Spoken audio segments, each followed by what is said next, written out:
Olá, bem-vindos ao Criatividade 4D. Estamos aqui com uma história incrível, de arrancar lágrimas. Eu não poderia deixar de trazer para vocês essa história. Ela é tão impactante que eu acredito que vai mover muita gente. Estamos aqui com Santiago Lopes, que tem uma vida muito dedicada ao Senhor, tem um mover acontecendo, trabalha com isso, vive para isso, e a gente percebe que ele tem toda essa dedicação e faz tudo com muito amor. Queria que você falasse um pouco, Santiago, do seu... Não queria que você contasse a história ainda, vamos segurar um pouco essa turma. Perfeito.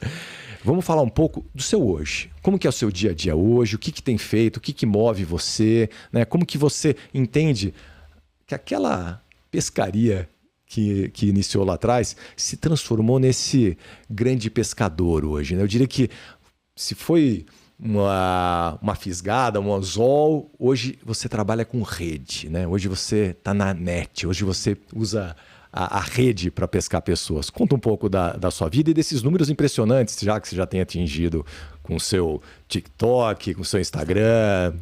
Bora lá. Bom, eu sou o Santiago Lopes, tenho 37 anos, sou casado com a Daisy Lopes, tenho 2 filhos maravilhosos, o Samuel e o Gabriel. E hoje a minha área de atuação, né, por incrível que pareça, Deus usou meu olho para fazer certas coisas e hoje eu uso muito meu olho para a minha área, que é o motion designer, trabalho na parte de 2D, na parte de vídeo, mas Deus tem me conduzido muito nessa parte que a gente tem hoje, o Ser Semente, né, no Instagram e no TikTok, que a gente conta versículos, histórias, coisas rápidas, ministrações rápidas para ajudar pessoas assim como Deus um dia ministrou e nos fisgou. A gente quer ajudar para que mais pessoas também venham conhecer a Deus. E esse negócio, né, essa história toda do meu olho, até te perguntei se daria pra gente ler rapidinho um versículo que me remete muito a Romanos, lá no capítulo 6. Não tem como a gente falar da minha história e não falar de Jesus. Que no versículo 13, a palavra ela diz assim, ó: não ofereço os membros do corpo de vocês ao pecado como instrumentos de injustiça. Antes, ofereçam-se a Deus como quem voltou da morte para a vida. E ofereçam os membros do corpo de vocês a Ele como instrumentos de justiça. Essa palavra, né, do apóstolo Paulo, ela me chama muita atenção, porque só nesse versículo ele fala 3 vezes, ele traz esse verbo oferecer. E esse oferecer no original ele fala sobre nos dispormos, sermos um sacrifício vivo, como fala em Romanos 12, no capítulo 12, versículo 1.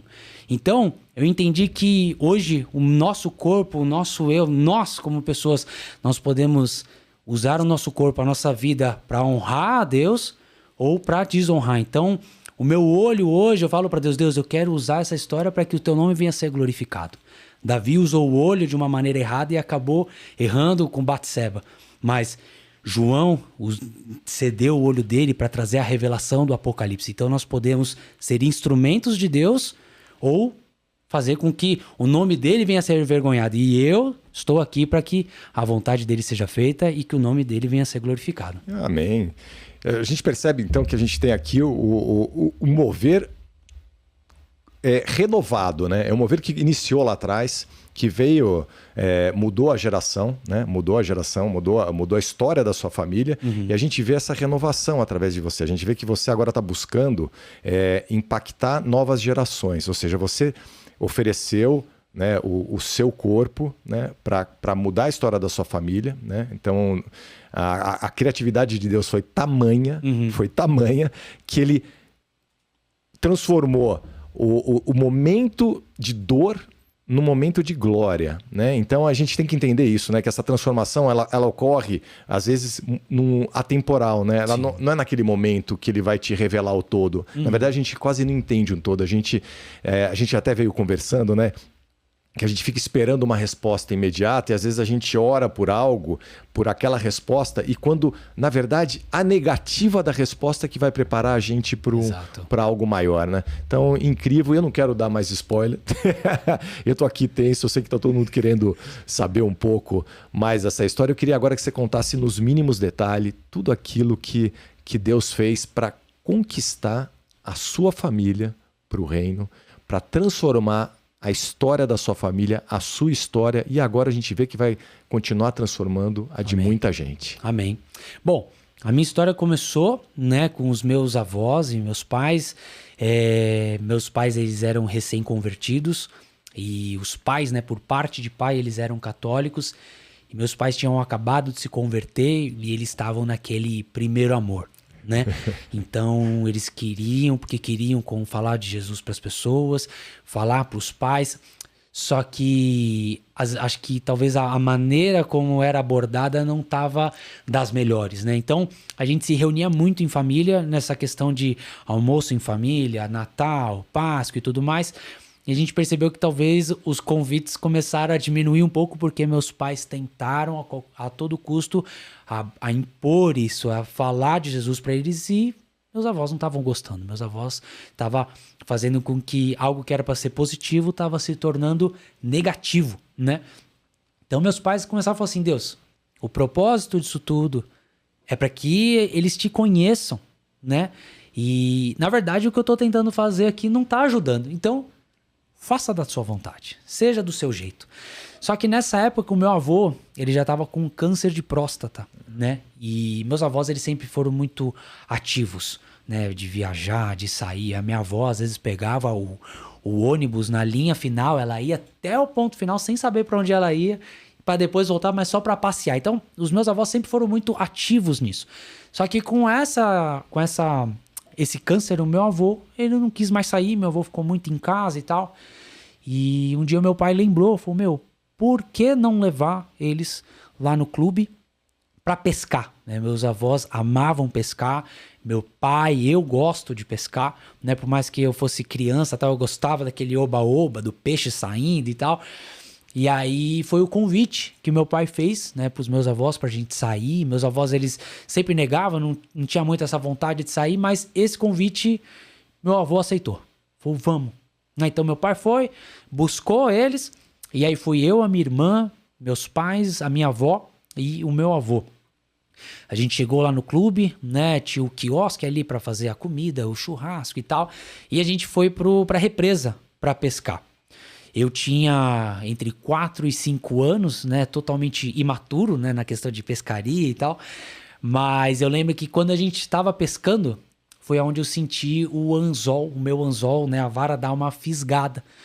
Mas no que eu puxo o anzol, eu tive a surpresa, né? Não tinha peixe, tinha uma alga, e aquele anzol, ele entra dentro do meu olho, né? Então, eu sempre gosto de ressaltar essa parte porque, por eu ser pequeno, eu não lembro de muitas coisas, mas essa foi uma parte de tudo que aconteceu que Deus me deu o privilégio de lembrar que eu não sentia dor, não sentia nada, mas eu sentia medo porque tinha uma alga no meu rosto, eu não estava entendendo nada, e eu lembro de eu tentar puxar e tentar arrancar, e eu lembro só do meu pai gritando: filho, para!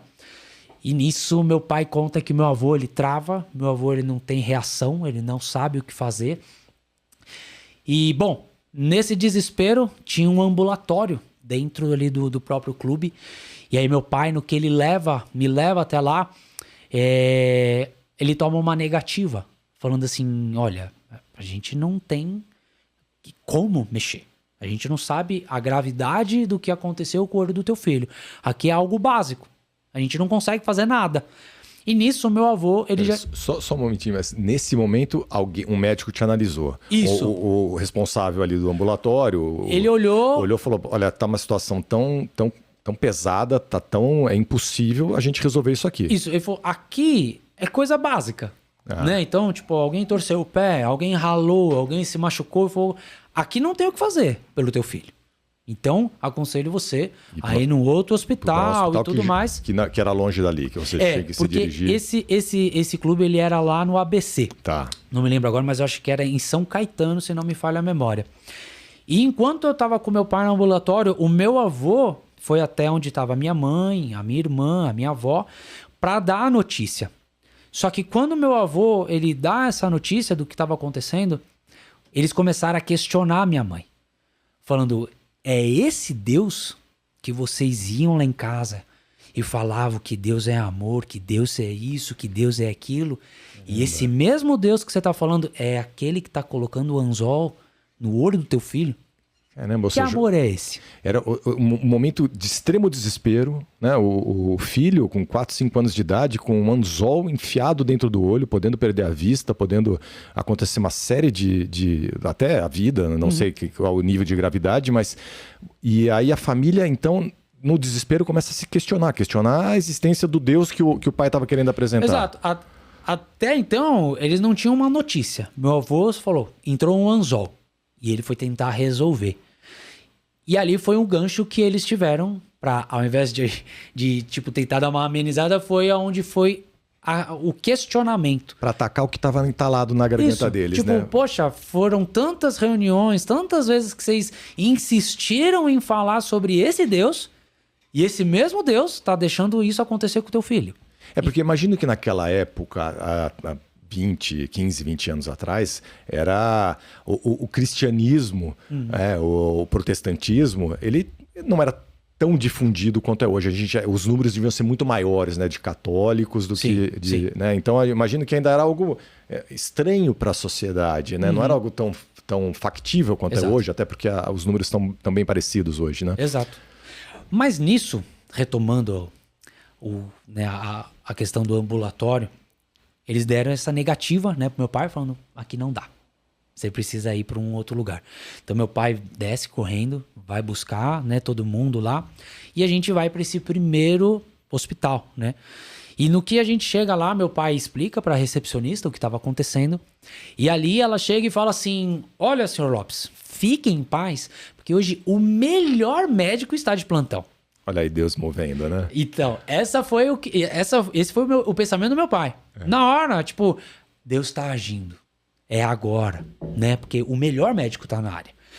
Só que quando a gente entra na sala e pinga colírio, faz isso, faz aquilo, olha daqui, olha dali, esse mesmo médico chega pro meu pai e fala assim: "Olha, Lopes, não tem por onde eu começar." Que aí foi onde teve o diagnóstico do que aconteceu. Que ele falou que o anzol estava preso no meu globo ocular e na pálpebra do meu olho. Foi, então, não tem o que eu fazer. Ele falou, não tem como eu mexer. Não sei por onde que eu começo. Então, ali ele falou assim, você vai ter que ir para um lugar especializado. Né? E aí ele sugeriu um lugar, né, pra gente ir, um lugar especializado que poderia me ajudar nessa área a ver como que ia tirar ele de lá para poder arrancar. Ou seja, era grave mesmo, não era uma situação grave analisada por 2 médicos. Isso. Você chegou num momento que não tinha questionamento, ou seja, era dali para um hospital dos olhos, dali para... É que foi para onde ele encaminhou. Ele falou, cara, você precisa ir para um lugar onde vão saber o que fazer. Ele falou, aqui eu não sei o que eu faço. Que eu não sei nem por onde eu começo pra mexer no teu olho. Imagina o drama. Ali foi, creio eu, que foi onde deu uma desestabilizada, né, nos meus pais, né? Ao ponto de ouvir que o melhor médico, que tava de plantão, deu uma negativa falando, não sei nem por onde que eu começo. Mas ali meus pais foram, né, para esse outro hospital especializado na área. E nesse trajeto, foi um trajeto onde eu fui dormindo o caminho todo, né? E os meus pais foram orando.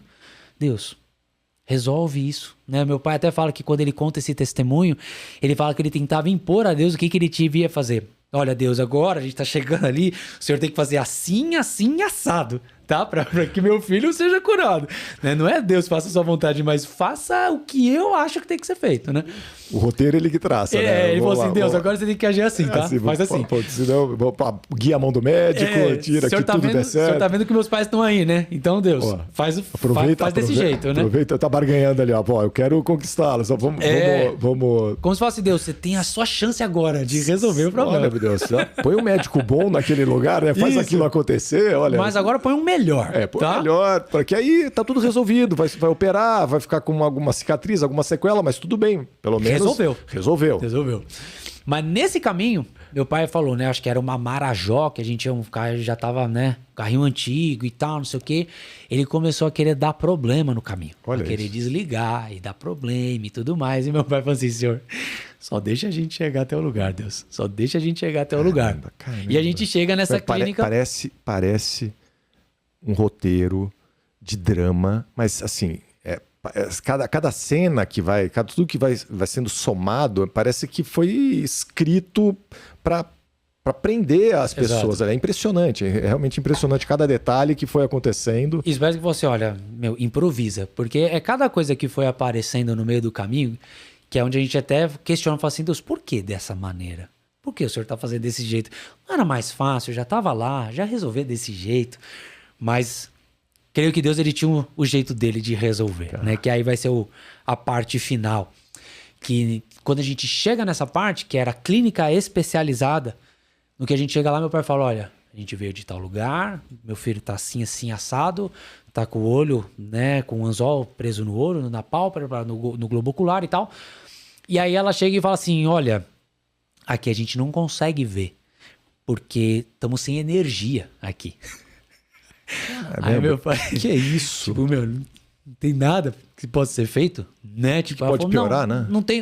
Não tem energia. Tipo, não tenho máquina, não tem nada que eu possa fazer para olhar o olho do teu filho. E aí foi onde, de lá, aí eles indicaram o Hospital SEMA, que é lá na Zona Leste, né? E eles falaram, olha, a gente vai estar avisando do caso do teu filho, leva ele lá. Né? Então a gente saiu desse terceiro, né? Desse terceiro hospital e fomos para esse quarto. No carro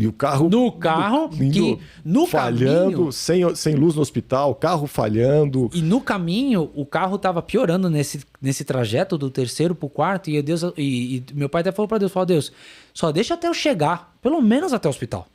Que eu depois não tem problema. Só deixa eu chegar. E foi engraçado que meu pai falou que o carro quebrou, mas quase na porta. E aí, sabe quando vai na banguela, assim, um pouquinho?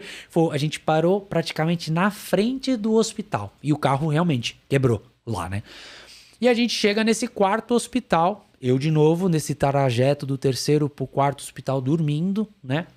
Meus pais orando. Meu pai falou que meu avô, o trajeto inteiro, em choque. Ele não conseguia falar, ele não conseguia expressar nada do que estava acontecendo. E eu vim dormindo nesse caminho. Então a gente chega nesse quarto hospital e o meu pai ele entra na recepção, ele conta de novo, olha, a gente acabou de vir do Hospital X, falaram, né, que pra gente vir pra cá, avisaram que a gente estaria vindo tal, e explicou o que tinha acontecido. Só que nisso a minha avó, ela chega, eu no colo do meu pai, dormindo, né, nisso a minha avó ela chega e fala assim, Lopes, cadê o anzol do Santiago? Olha isso. E aí aquela coisa, né, abre o olho, vê se entrou.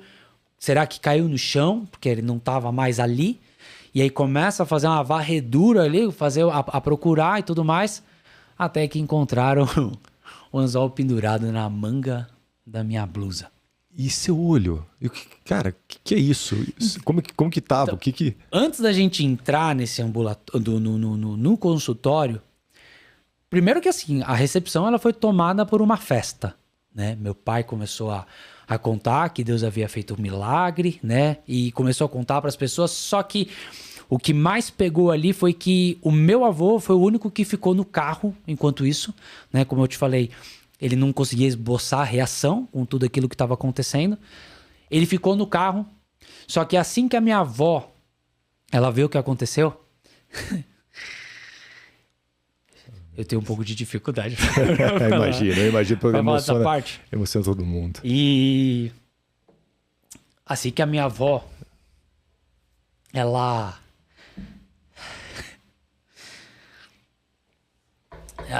meu Deus. Assim que a minha avó, ela vê isso, ela vai até o carro e com o meu avô lá, ela fala assim, Zeca, você não sabe o que aconteceu. O anzol que estava preso no olho do Santiago, ele caiu e estava na manga da blusa. Nossa, que maravilha. Só que ela finaliza falando assim, esse mesmo Deus que curou ele, pode te curar também. Olha que maravilha. Cara, uma pessoa que ela não queria ouvir de Deus, por mais que fosse católica e tudo mais, ela estava pregando pro meu avô naquele momento. Falando, o mesmo Deus que fez isso com Santiago, vai te curar. Ele pode arrancar esse câncer de você. Então, a gente aproveitou que estava ali, né, no hospital, a gente contou pro médico o que tinha acontecido, né, pegou o anzol. O médico, sem acreditar muito, né, no que meus pais estavam falando, Falei, mas já que vocês já estão aqui, vamos ver, né? Vamos dar uma analisada, vamos dar uma olhada e tal. E aí eu lembro que sentou naquela mesa, né? Naquela máquina, e põe colírio, olha daqui, olha dali, e ele fala assim, olha, não tem o que eu falar, porque não tem um arranhão, não tem um granulado. O olho do teu filho não tá irritado, não tá vermelho e tal. Falei, mas por garantia, né? O anzol enferrujado, não tinha minhoca e tal, não sei o que. Ele falou, vamos pingar um negócio. E eu fui com um tapa-olho ali, né? E aí voltamos. Saímos de lá, né, do hospital e tal, naquele clima de festa e tudo mais. Poxa, eu imagino que esse momento, o próprio hospital que recebeu o laudo ficou se questionando desse milagre instantâneo. Porque é um milagre, né? Não dá para falar outra palavra que não seja milagre. Um mover absurdo do médico dos médicos. Sim. Num olho, que é o local mais delicado, talvez, do corpo humano, um dos locais mais delicados do corpo humano. E ele, tanto é que eu perguntei, poxa, seu olho, nada? Não ficou um furinho, não sangrou, não saiu... Não sangrou, nada, não fez nada. Tanto é que meus pais depois marcaram no oftalmo que ele já levava a gente, e ele era ateu, né? Não sei hoje se ele se converteu e tudo mais, mas eles levaram o anzol, contaram tudo o que aconteceu, e ele chegou e falou assim, sem acreditar muito, ele falou assim, esse Deus de vocês fez um milagre. Olha isso. Uma pessoa que não acreditava, falou, esse Deus de vocês fez um milagre. Olha isso. E a sua avó, impactada naquele momento, né? Ela se transformou, ela foi batizada com as lágrimas, eu diria. Ela agiu como a samaritana. Ela teve um encontro ali, uma experiência, onde ela falou, eu preciso contar pro marido dela, né, meu avô, que existe alguém que pode curar. Que tem um Deus maior, esse Deus está cuidou da nossa família, olhou pelo nosso neto, o maior amor deles, né? Que é o neto, né? Se a gente vê o amor dos avós pelos netos. Mostrando que não tinha nada impossível para que Deus pudesse fazer e resolver. Só que ali, a minha avó, ela se batizou, né? Depois daquilo. O meu avô, ele não chegou a se batizar, mas o meu avô, ele começou a contar esse testemunho para as pessoas. E as pessoas até falam assim, não, deve ter ficado preso aqui na pelinha e tal, não sei o quê. E o meu avô falava assim, de jeito nenhum. E entrou, tava preso. Ele contava a história e falava assim, e Deus curou ele. Foi um milagre que aconteceu na vida dele.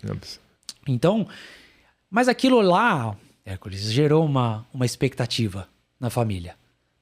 De que tudo aquilo que tinha acontecido fosse para mostrar para os meus avós que aquele Deus que eles conheciam era muito maior do que eles imaginavam. Então, meus pais começaram a achar que tudo aquilo aconteceu para que fosse ter uma cura no meu avô. Só que o câncer foi se agravando, foi se agravando, foi se agravando. Até que um dia o médico liga pro meu pai, né? Fala para ele até lá. E até onde eu me lembro, essa ligação foi dizendo que meu avô não ia passar, né, daquele dia. Então meu pai, ele chega lá, né, e obviamente abalado, né, por saber o que o médico tinha dito. E o meu avô percebeu isso e chegou pro meu pai e perguntou, né, Lopes, o que foi? Por que você tá assim? Né? E aí é onde ele finaliza falando assim, não precisa se preocupar, porque aquele Deus tá aqui comigo agora. Que coisa. E é onde meu pai chega e fala assim, então vai. Tá liberado. Pode ir embora. Né? Vai pra eternidade. Vai pra eternidade. Então hoje meu avô tá lá. Bom. Melhor que a gente. foi fisgado na hora certa. Foi fisgado na hora certa, do jeito certo, e a gente questionou, né, nesse processo, e por quê, mas no final Deus nos mostrou o porquê, que Deus agiu daquela maneira. Deus, ele é criativo do jeito que ele resolve. Porque se algum médico resolvesse, o mérito não ia ser de Deus, a glória não ia ser de Deus, ia ser do médico. Então Deus tem o jeito dele de resolver e fazer as coisas. É impressionante. A criatividade dele, ele abusa da criatividade dele. Exato. Né? Eu diria que na sua história ele foi do ponto crucial que é o momento de transformação do ser humano, a hora que ele transforma toda uma família, e ele transforma toda a geração dessa família. Ele não, se ele fizesse algo um pouco menos criativo, eu diria, né? Ele talvez tivesse impactado. Olha, você viu um grande médico, olha, eu orei e graças a Deus só pegou na pálpebra, né? Exato. Ou foi só um arranhão, né? O primeiro diagnóstico, você vê que o nosso Deus é bom, foi só um arranhão. A chance de não ter impactado ninguém era grande, ou ter impactado a sua avó, não ter salvo o seu avô, mas mais do que isso. Ele é uma história que ele continua e continuará contando, né? Eu costumo falar que quando os apóstolos eles foram impactados com Cristo vivo, Cristo glorificado, né, com o Espírito Santo presente, eles entregaram o seu corpo para sacrifício. E aí cada sacrifício, cada momento que eles passavam, eles sabiam que isso ia ecoar na eternidade. E a gente vê que um pequeno detalhe seu está ecoando. Olha quanto tempo, né, já se passou. Exato. Quantas pessoas vocês têm transformado com essa história. Eu espero que muito mais pessoas venham a ser impactadas com essa história. E se você tiver alguma história não precisa ser tão incrível, porque a gente sabe que esse mover criativo vai em doses, né? Eu fui impactado escrevendo um livro, como o personagem lá que eu te comentei do filme... Que é um redator, jornalista, que acaba também se transformando enquanto escreve. Acho que tem muita gente que é transformada na sutileza, né? Muita gente que é resgatada na sutileza e se a pessoa tem um olhar mais voltado para Deus, ela percebe essa sutileza. Ele vai te conquistando e você vai lembrar lá no começo, quando foi o seu primeiro momento de transformação. E saber que Deus, ele trabalha de algumas maneiras que nem sempre a gente vai entender também, né?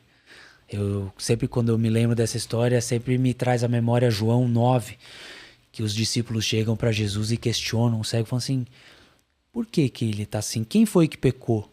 Foi ele ou foram os pais dele, né? Por ele estar assim.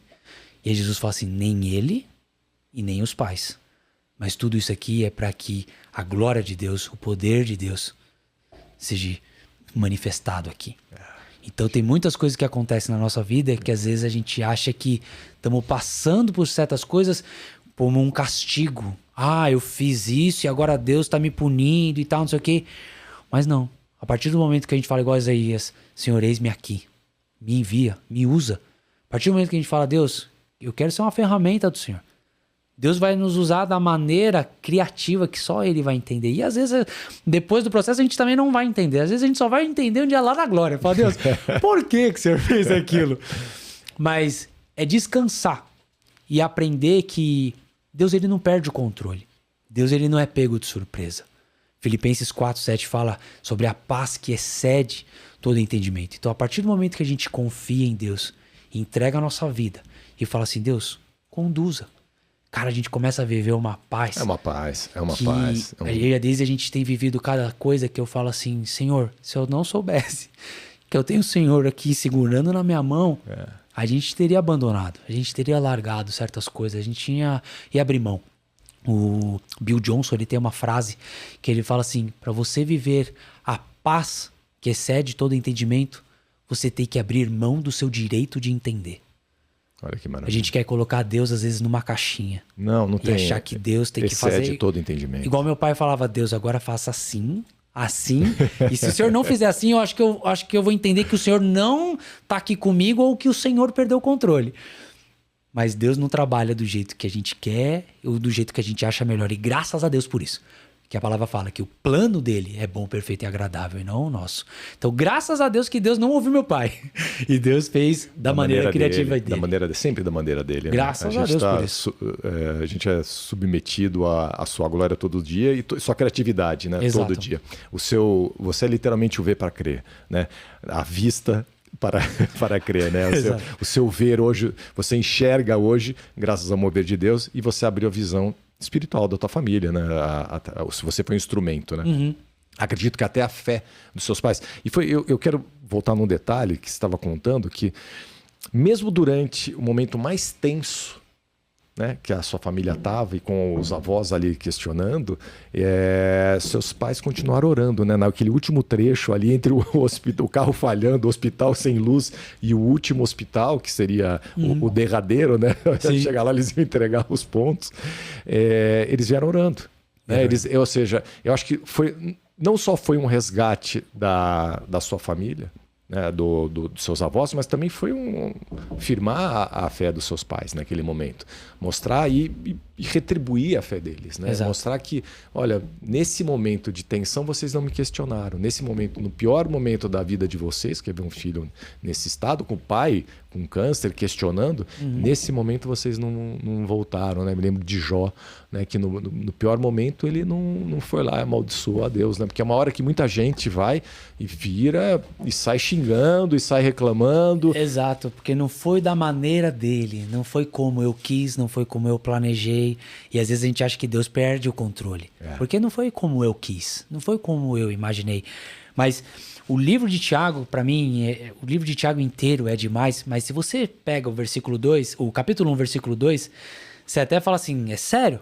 Porque ele fala assim, meus irmãos, considerem motivo de grande alegria o fato de passarem por diversas provações, pois vocês sabem que a prova da sua fé produz perseverança.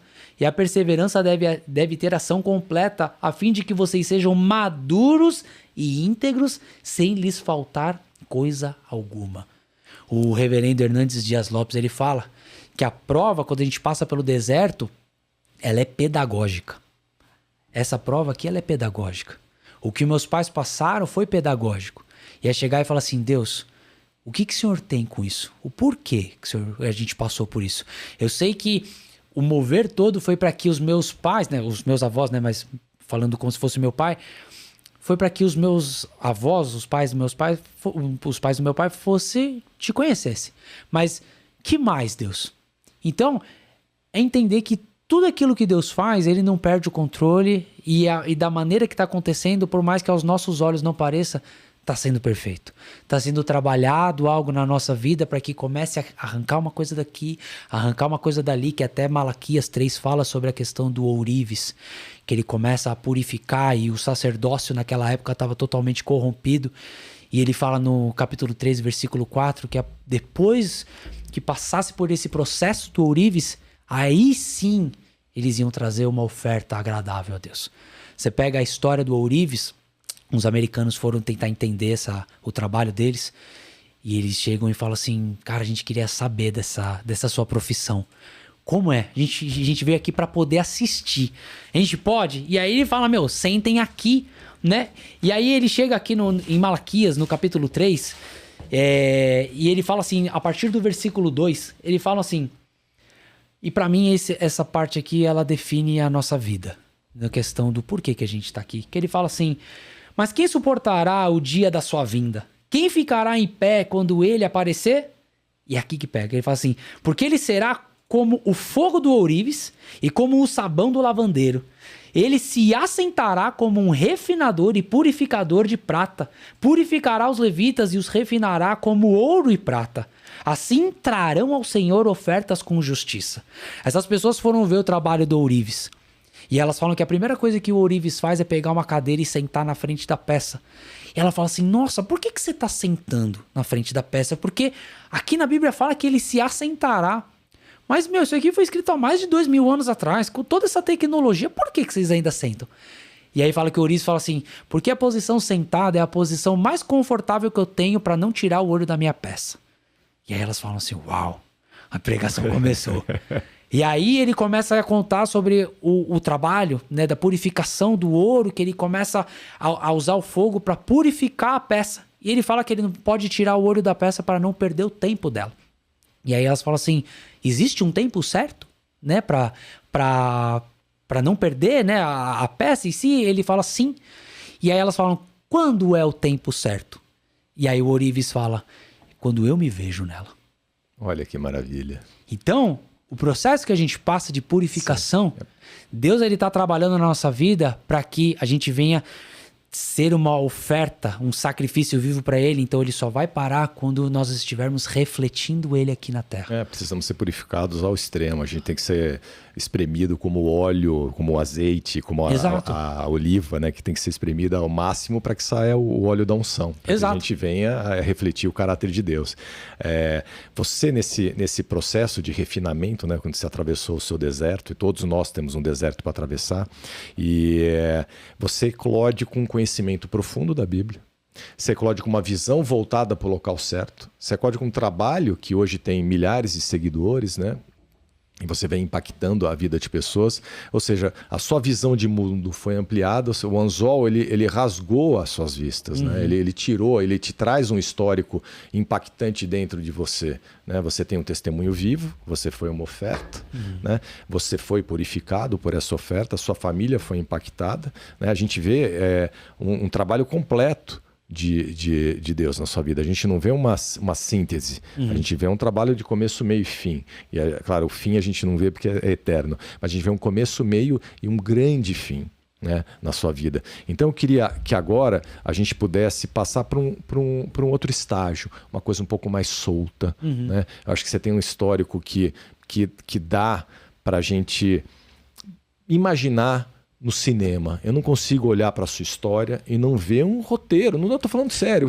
Eu estudo muito as formas criativas humanas. Eu gosto muito do Manual do Herói, que é um manual para a gente contar histórias que mais impactam a humanidade. E quando eu volto esse manual lá para trás, lá na Bíblia, esse manual tá lá, cara. O manual inteiro, o Manual do Herói está na Bíblia, entendeu? O chamado, né, a recusa, o drama, o primeiro enfrentamento. Então, e se você pega a sua história, você tem, né, tem o chamado do seu pai para conquistar a família, você tem a recusa da família, você tem a insistência no chamado, o momento de transversão, o herói que foi você, como que Deus te usou nessa transformação da família. Ou seja, você tem um elemento completo para um filmaço. Aliás, queria mandar um recado. Esse recado é para você, meu amigo Galvão, super diretor de cinema, que está filmando também filmes cristãos. Essa história é fantástica. Essa história, Galvão, vamos fazer. Eu roteirizo para você. Vamos fazer essa história. Porque, cara, eu quero ligar a televisão. Eu quero ligar a televisão e quero ver essa história lá. Porque é impressionante. Eu sei que essa história não acabou ainda. Sei que você ainda trabalha com produção, que trabalha muito com seus olhos, né? Então seus olhos estão focados. Você é um ourives hoje, né? Só que um ourives de detalhes 3D, né? O ourives moderno. No computador. No computador, só os pixels Isso não deixa de ser os pixels do ouro, os pixels da joia. Você trabalha hoje com os pixels do computador, transformando a arte com a sua visão. Só que a sua arte também vai para a rede, né? Você foi fisgado e agora você joga a rede para pegar as pessoas na internet. Eu acho que é uma rede fantástica e a gente está aqui trabalhando nesse podcast justamente para isso, para que as pessoas que estejam aí entendam como ele impacta, né? O C-Semente. C-Semente, vai estar aqui embaixo, C-Semente, sigam lá o C-Semente, né? O C-Semente, ele conta histórias curtinhas, né? Isso. Que visa justamente passar uma mensagem diária. Você vê a profundidade que o Santiago tem, a profundidade que ele e a esposa têm de trazer uma mensagem diária, de trazer uma sementinha que suplante e propague. Às vezes a gente fica preso ali nesses stories e aplicativos, TikToks da vida, e aquilo vai consumindo a gente, não está te devolvendo nada. Exato. Né? E aqui ele está plantando uma semente. Né? O mundo é um mundo em potencial. A criatividade é o que transforma esse potencial. Quando a semente cai num solo bom, quando a semente é boa e cai num solo bom, e a gente vê isso, né, nessas grandes passagens da Bíblia, a semente cai num solo bom, num solo fértil, essas pequenas sementes vão crescer dentro de você. Então, você está plantando sementes. Né? Você está jogando isso para que as pessoas vejam o seu vídeo e multipliquem essa mensagem para as pessoas. E eu queria agora um brain step com você, que é um momento criativo. O que você gostaria? Agora vamos soltar as ideias aqui. Toró de parpite, né? Vamos soltar as ideias. Vamos falar um pouco como que a gente pode fazer para resgatar esse universo que a gente está apanhando? Eu costumo falar que a gente está tomando de 7-1 na internet, nos filmes, nas emissoras. Cara, é muito sangue, é muita prostituição, é muita traição para pouco conteúdo que transforme. Como que a gente pode fazer para ir lá e arrebatar esses meios? Vamos começar a jogar a ideia fora aí. Bom, a gente pega o livro de Apocalipse e a gente percebe que as coisas vão piorar, né? Então, e a gente está correndo para isso. As coisas estão piorando, né? As pessoas estão vomitando um monte de coisa e tem muita gente que está engolindo isso daí. Só que eu percebo que tem muita gente também que gosta, lê, mas tem vergonha de falar, tem vergonha de se expor, tem medo de hater, tem medo do que podem falar. Então, eu e a Deise, a gente começou dessa maneira. Senhor, o que vai acontecer com isso aqui? O que vão falar da gente, sabe? E querendo ou não, a palavra fala que, se a gente fizer com que um dos pequenos deles tropece, é melhor que não tivesse nascido. Exato. Então, a gente tem uma responsabilidade, todos têm uma grande responsabilidade, né, da questão de ler aquele versículo, expor e falar sobre Jesus, né? Mas eu tenho visto que hoje muitas pessoas têm tido vergonha do que os outros vão pensar. Ai, o que a galera do meu trabalho vai pensar? O que os outros vão, sabe, falar de mim, né? Então, eu acho que a rede social, ela pode ser uma bênção na nossa vida, como ela pode não ser. Né? E o que você tem engolido ali? Né? O Douglas Gonçalves, da Desoscope, ele fala em um dos livros que ele leu, acho que é A Pirâmide de Ponta Cabeça, esqueci o nome. E fala que ele faz essa pergunta assim, mais ou menos assim: cara, você teria coragem de ficar em praça pública aberta, com a boca aberta, e se alguém quisesse jogar qualquer coisa ali, você não ligaria? Você ficaria com a boca aberta ali? Porque a pessoa pode jogar lixo, pode jogar com uma comida, né? Pode jogar qualquer coisa. Você estaria disposto? Óbvio, você vai falar, obviamente que não. Pô, cara, você tá fazendo a mesma coisa com as redes sociais. É isso aí. Você tá engolindo um monte de coisa. Um monte de lixo. Um monte de lixo. Um monte de lixo. E aí o seu algoritmo começa a ver que você tá consumindo aquilo e só te joga lixo. Então a questão é, o que você tem consumido? O que você tem ouvido? Né? Isso é muito importante. Eu até no livro que eu tô concluindo, tá nos finalmente, né? Que é o Dom Negligenciado de Deus, que é a criatividade. Tá em análise de produção já as editoras. Então, eu justamente falo disso, que para você ter conhecimento sobre algo, você precisa meditar, já está na Bíblia. Você precisa realmente adquirir o conhecimento sobre aquilo. Então, se você não tem tempo, espaço no seu HD é limitado, seu HD, né? Se você não tem espaço, se você não tem tempo, você não vai transformar aquela informação que você está tendo em conhecimento. Exato. E um dos piores fatores de você não adquirir conhecimento é o excesso de informação. Então, esse plano nefasto que a gente sabe de quem é, né, de não deixar com que as pessoas tenham tempo para adquirir informação, é uma dominância do mal. Ela está se espalhando ali, trazendo conteúdos em excesso. Em excesso, a gente produz hoje, em um ano, mais do que toda a humanidade produziu até então, né?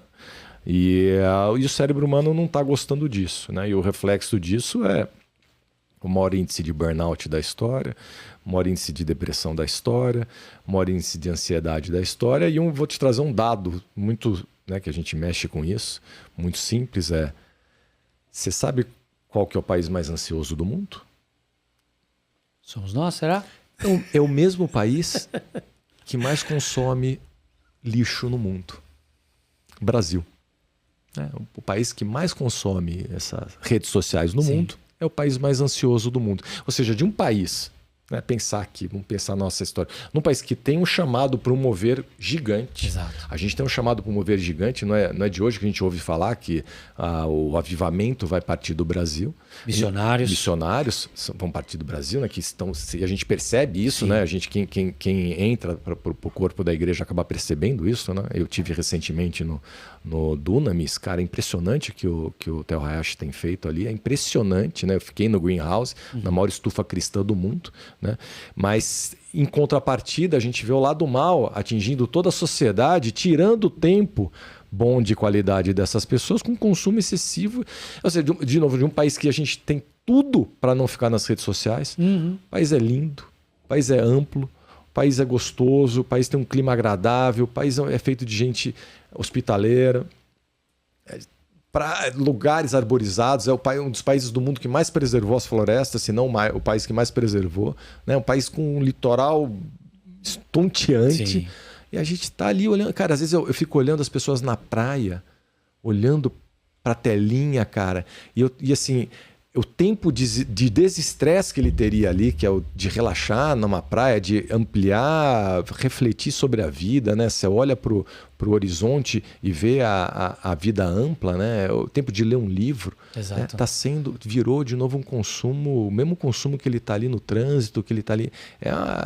Você pega que hoje tem muitos formadores de opinião, mas em cima de vídeos de 1 minuto e meio.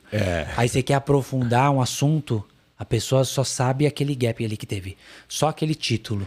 E aí você quer conversar sobre aquilo, a pessoa não tem fundamento, não aprofunda em nada, cara. Então hoje a gente tem visto que tem muita gente rasa em muitos assuntos por conta disso. Passa o dia, cara, no telefone. Eu e a Deise, a gente saiu pra jantar esses dias, a gente até conversou que os casais do lado não conversam. Que coisa. Cara, cada um no seu celular. Eu falo, gente, que mundo, cara, que bolha que essa galera tá vivendo. Que sequestro da nossa capacidade de transformação. Que sequestro da nossa criatividade. Sim, porque parece que anula tudo ali. As pessoas, elas estão tão vidradas em consumir coisas rápidas, sem raiz, sem profundidade, que, cara, às vezes você nem com a sua esposa você conversa. O snack food, né, que acabou com a indústria da alimentação, virou agora o snack knowledge, né? A gente está consumindo como se fosse um salgadinho pequenos, e a vida não é feita de cortes. Exato. A gente tem que entender que, gente, sua vida não é feita de cortes. Não dá para você entrar para sua filha, criar um filho e virar para ele e fazer um meme. Aquela criança não vai crescer saudável se você só fala memes, se você só corte. Não adianta. Exato. Você tem que entrar profundamente, a pessoa tem que entender. Sua família não é constituída de cortes, o seu trabalho não é constituído de cortes, a não ser que você viva disso, a não ser que você fique fazendo cortes, né? Sim. Porque o corte é justamente isso. Muitas vezes a gente pega uma entrevista de extrema ignorância, onde teve um momento de lucidez e o cara faz o corte e aquilo vira algo... olha, que cara brilhante, gostei dessa sacada, hein? Não aprofundou em nada, mas Exato. Aquele momento foi uma fantástico. Frase de efeito. Uma frase de impacto. Mas é isso, as pessoas não estão procurando profundidade. As pessoas não querem mais sentar, aprender, ouvir. O negócio delas é... Então, um desafio aqui, é o brain step, tá? É um processo criativo aqui. Então, agora o desafio da internet, você que foi impactado, é procurar nos cortes, procurar a essência desses cortes, procurar ver se tinha verdade, se tinha algo a mais ali. Acho que era legal, a partir de agora, as pessoas não mais deixarem só os cortes, né? Acaba com essa história de editar a verdade, né? Exato. Pega o todo. Pega se aquilo que aquela pessoa falou tem coerência com o começo. Porque é muito importante até que as pessoas fazem isso com a Bíblia. Os cortes da Bíblia. Ela pega um trecho. Poxa, mas Salomão teve 300 mulheres. Por que eu não posso ter?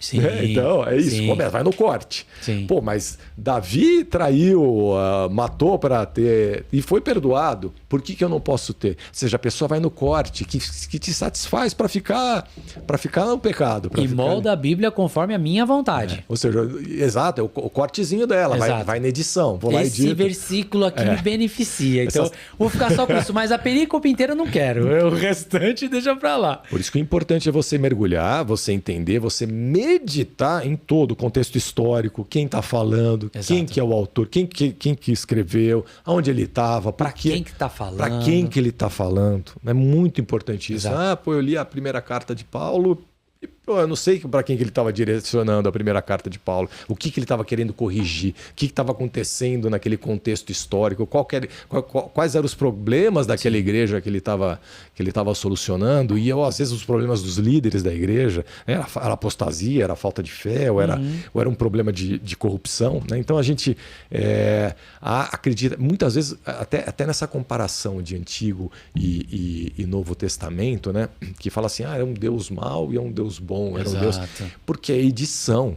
Se você entender o contexto histórico, saber como era depravado, como o mundo estava num momento, como aquela cidade que foi destruída, vivia numa sacrifícios infantis, eram sexos familiares, eram multiplicação da mentira, ou seja, ele estava, na verdade, era purificando, era o ourives trabalhando no seu elemento, que é o ser humano, a obra-prima sobre a terra, né, que somos nós.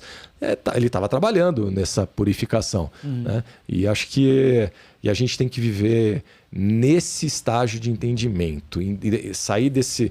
Não que a gente não use redes sociais, né? Não que a gente não se informe através dela, mas eu acho que tem um limite. Né? Eu, por exemplo, em casa, eu limito muito a da minha filha. Assim, eu deixo... Nem rede social ela tem, eu deixo ver um videozinho, 15 minutos. Eu não quero que ela crie esse hábito de impacto em telas. E retomando só aquilo que você falou da questão da gente parar desses trechos, né? Pegar um versículo e tal, mas você pega, né, o apóstolo Paulo mesmo, lá em Atos, fala que ele foi pregar lá para os bereanos. E, o apóstolo Paulo, treinado pelo Rabino Gamaliel, o cara sabia tudo. E aí que acontece? Depois dele pregar, fala que os bereanos, ele fala, você falou tudo isso? Deixa eu ver se tudo isso que você falou... Olha isso. Tá na Bíblia. Então, às vezes a gente pega algumas pessoas assim, nossa, o fulano tem vários seguidores, prega na igreja tal. O que ele falou, tá falado. Não, meu irmão.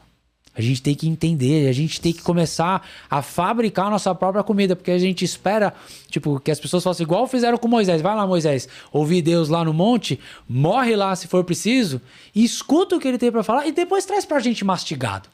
Então a gente tem feito muito isso com os pastores. Vai lá, mastiga aí bastante durante a semana, vai ouvir o que Deus tem para falar para você, e aí no domingo você vem derramar uma comidinha para nós.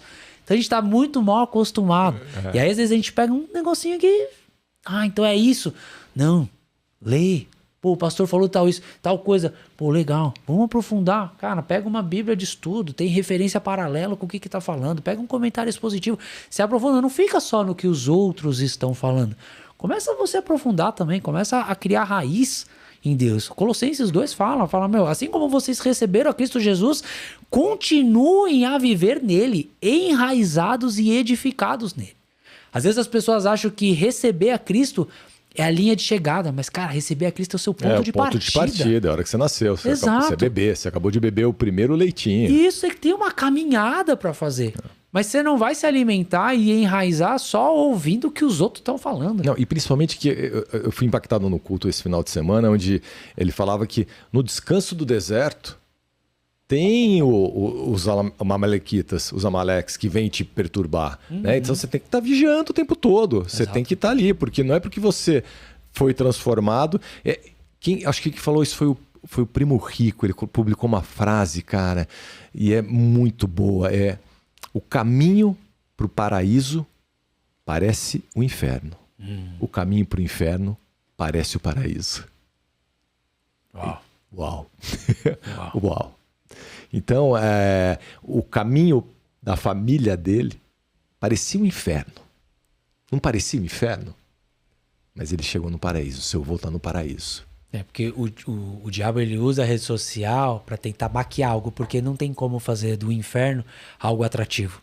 Então ele faz o caminho até lá atrativo. Exato. Tem como falar assim, aqui é legal, tudo é legal, vai dar ruim. Pula aqui. Não, mas o caminho que ele oferece até lá, ele tenta fazer com que se torne atrativo. Atrativo, é isso. E é isso. E às vezes esse consumo que faz com que as pessoas tirem a visão da essência e olhem o que lhe agrada, é justamente uma artimanha do maligno, né? Olha, isso aqui vai te atrair, isso aqui vai te confundir. Né? E ele veio para matar, roubar, confundir.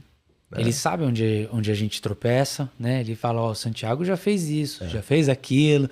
Se jogar talvez tal coisa ali, pode dar certo. Vamos tentar. Né? Essa é a isca do Santiago. Essa isca aí, vai lá, tenta iscar ele pro outro lado. Né? Então ele sempre vai tentar. Mas, bom que seus olhos estão atentos. Que bom esse papo edificante. Que maravilhosa é a sua história, o seu testemunho. Deus ampliou sua visão de tal maneira. É impressionante. Você olha o versículo, você olha o contexto, você hoje olha para as redes, você olha amplamente. Então, fica uma lição de vida aqui. A gente teve um histórico impactante no mover que eu hollywoodiano e a gente conclui esse mover falando para vocês o seguinte, que aquele mal momentâneo, né, aquela dor, aquela fisgada, aquele momento de crise pode e deve ser usado para o bem, né, para que isso venha, para que você enxergue o mover amplo de Deus. E lembrando que a criatividade dele não tem limites. É realmente uma criatividade ilimitada. Ele deu um mundo para nós que é totalmente moldável, totalmente manipulável, totalmente... Ele não deu um Lego grudadinho. Aqui você não mexe, ele não deu algo estático, ele deu um Lego para você ir montando do jeito que você quiser, mas ele também fez a nossa história de Legos. Sim. Mais importante é que esses pequenos fragmentos que a gente vai espalhando pelo mundo, que a gente vai achando que não tem conexão, hoje eu enxergo, hoje eu olho para trás e vejo todo o mover que ele fez em mim, como isso se conecta, como isso se alinhava na minha história através da criatividade, na sua história dessa visão ampla. Muito obrigado. Eu que agradeço pelo convite. Foi muito um prazer obrigado. Estar aqui. Se quiser passar algum recado para a sua audiência no C-Semente, e a gente, vamos bombar esse C-Semente, porque vamos plantar árvores boas nessa vida, né? Bom, o que geralmente a gente sempre, eu e a minha esposa, a gente acaba falando, né? E eu até quando falo sobre esse meu testemunho, é aquilo que a gente veio desenrolando o assunto todo, né? Muitas das vezes a gente coloca Deus numa caixa, achando que Deus vai fazer do meu jeito e que o meu jeito é o melhor, e a gente tenta ensinar Deus a fazer as coisas, né? E às vezes a gente fala, Deus, faça. Mas a gente dá com uma mão e puxa com a outra, né? Então, às vezes, a gente escuta Deus falando assim, olha, faça assim, age dessa maneira. Às vezes, Deus conduz a gente pra... Cara, parece que ele pega na mão e fala, cara, é só você continuar andando, que eu já tô te levando pelo caminho. Mas, às vezes, a gente olha pro lado e fala assim, Deus, mas eu acho que se eu fizer assim, é melhor. Posso tentar? É como se a gente pegasse o Waze, né? Ah, não, acho que por aqui eu corto um caminho. Aí fala assim, agora você vai ter que voltar de novo, tudo lá atrás, e recalcular todo o seu caminho. E a gente perde tempo, cara. Quantas vezes eu falo pra Deus, Deus, me ajuda a querer tirar o controle da tua mão, porque eu não aguento mais ficar igual os israelitas dando volta no deserto, Deus. Eu quero caminhar pelo caminho que o Senhor quer nos conduzir. Então, hoje às vezes a gente passa por algumas coisas e a gente duvida de Deus. A gente fala, Deus, será que o Senhor existe mesmo? Será que o Senhor tá comigo aqui agora? Porque não tá indo como eu quero, não tá indo do jeito que eu sonhei, não tá indo da maneira que eu desejei. Mas não se esqueça que é o plano dele, que é bom, é perfeito e agradável. Tudo aquilo que Deus faz hoje na minha vida, faz na sua vida, é para que o nome dele venha a ser glorificado. Deus não vai fazer nada com a gente que venha nos derrubar, que venha fazer, sabe? Eu olho pro meu olho e falo assim, Deus, eu não tenho uma cicatriz, cara. O Senhor não faz nada mal feito. O Senhor faz tudo perfeito. Mas o problema é, a gente não espera o tempo dele. A gente não quer que as coisas sejam feitas conforme a maneira dele. Então, quer viver a paz que excede todo entendimento? Abra mão do seu direito de entender. Deixa que Deus conduza. Mergulha nesse mar e seja fisgado também. É isso. Obrigado. Eu que agradeço. Foi um prazer estar aqui. Você, muito obrigado pela honra de estar aqui com vocês. Honra toda nossa. Muito obrigado.